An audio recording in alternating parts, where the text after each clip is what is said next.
ஆண்டவருடைய வார்த்தைக்கு வல்லமை உண்டு. பயப்படாதே, விசுவாசம் உள்ளவன் ஆயிரு. என்னங்க, மரிச்சு போயாச்சு, பிள்ளை மரிச்சிட்டான்ற செய்தி காதுக்கு வந்துருச்சு. இப்ப இந்த வார்த்தையை வேலைக்காரன் சொல்றத நான் நம்புறதா, இல்ல இயேசு இங்கு நின்று சொல்லிட்டு இருக்காரு பயப்படாதே விசுவாசம் உள்ளவனாயிருன்னு, இதை நான் நம்புறதா? அருமையானவர்களே, கிறிஸ்தவர்களுக்கு சாகர வரைக்கும் இருக்கிற போராட்டம் தான். நீ உலகம் சொல்றதை நம்ப போறியா, இல்ல கர்த்தர் சொல்றதை நம்ப போறியா? இந்த உலகம் சொல்றதை நம்பணும்னா நீ நம்புகிற அனுபவம் உங்களுக்கு இருக்குமே, ஆனால் செத்து போன நிலைமை தான். அடக்கம் பண்றதுக்கு நீ ரெடி ஆயிரு.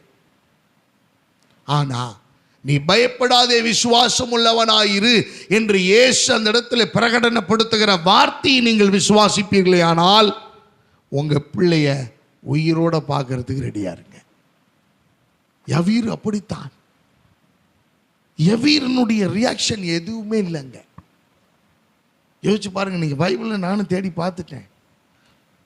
there was no other reaction. யவீரனுடைய வாழ்க்கையை எனக்கு அருமையானவர்களே, அப்படியே ஆண்டவர் மேல அவ்வளோ நம்பிக்கை, விசுவாசம். கையை வையும் வாங்க அப்படின்னு கூப்பிட்டுட்டு போறதுக்கு வந்தவன், இவன் மரிச்சு போனான்ற செய்தி வந்துருச்சு.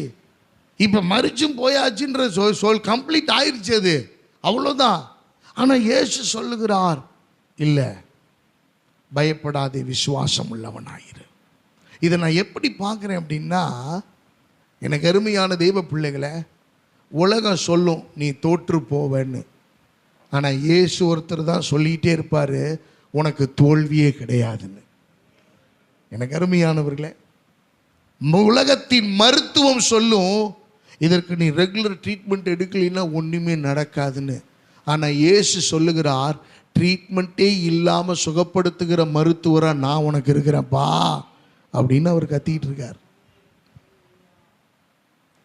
ஆண்டவரே, என் தேவைக்காக நான் எல்லா பக்கமும் ஓடிட்டு இருக்கிறேன், கடன் வாங்கிட்டு இருக்கிறேன். அப்பா, எல்லாத்தையும் உருவாக்குனது நான் தான் ஐயா. நீ என்னையே இல்லாமல் நீ ஓடிட்டு இருக்கிறதுனால தான் இவ்வளோ பிரச்சனையில் இருக்கிற. என்னையும் சேர்த்துக்க, என்னோட சேர்ந்து பயணி. என்னை கூட்டிகிட்டு போகிற இடத்துல எல்லாம் என்னோடு நீ பயணிக்கும் போது நீ போகக்கூடாத இடம் எதுவென்பதை நான் உனக்கு காண்பிப்பேன், நீ போக வேண்டிய இடம் எது என்பதை உனக்கு சொல்லிக் கொடுப்பேன் என்று ஆண்டவர் ஒரு பக்கம் சொல்லிக்கிட்டு இருக்கார்.